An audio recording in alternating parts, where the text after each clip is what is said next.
On parle de solidarité dans quelques instants avec nos invités.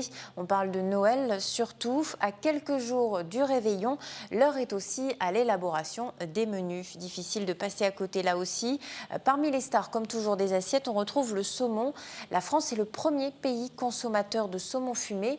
Notre pays est également reconnu pour sa méthode de fumage. À Boulogne-sur-Mer, par exemple, la tradition est toujours de mise. Sur place, Guillaume Desplanques et Tanguy Jouard.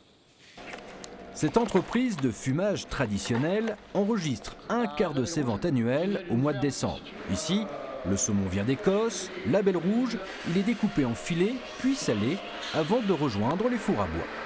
Les volumes de fumée passent effectivement entre chaque filet. C'est tout à fait naturel, c'est le mariage parfait du poisson, du sel, du feu. Et le fait de fumer comme ceci à l'ancienne vous donne un parfum et un goût différent. Là, on fume pendant 18 et 24 heures selon la taille du poisson. L'art du fumage se pratique dans les caves où se trouve une quarantaine de cheminées. Michel est le gardien du feu. Ce maître fumeur n'utilise que du chêne non traité qui confère au saumon un goût incomparable. Je mets les copeaux, je mets de la sciure, c'est pour étouffer, pour que la fumée, le poisson, il fume.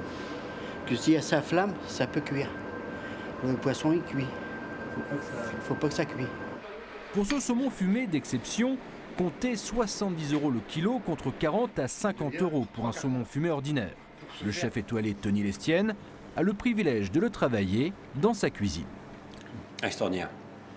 Le gras, le moelleux, le croquant, parce qu'il ne faut pas qu'il soit mou. Pour les fêtes, il propose en entrée cette bûche revisitée. Et ici, il y a un pain de seigle pour donner une saveur, je veux dire, à la mousse, avec, quand on dégustera le tout. Là, ici, c'est une mousse mascarpone additionnée de cumin, avec quelques petites lichettes de saumon fumé. Un saumon fumé qui se marie très bien avec ses lentilles, servies juste tièdes, accompagnées d'un œuf poché. Une recette festive, à la fois simple et peu onéreuse.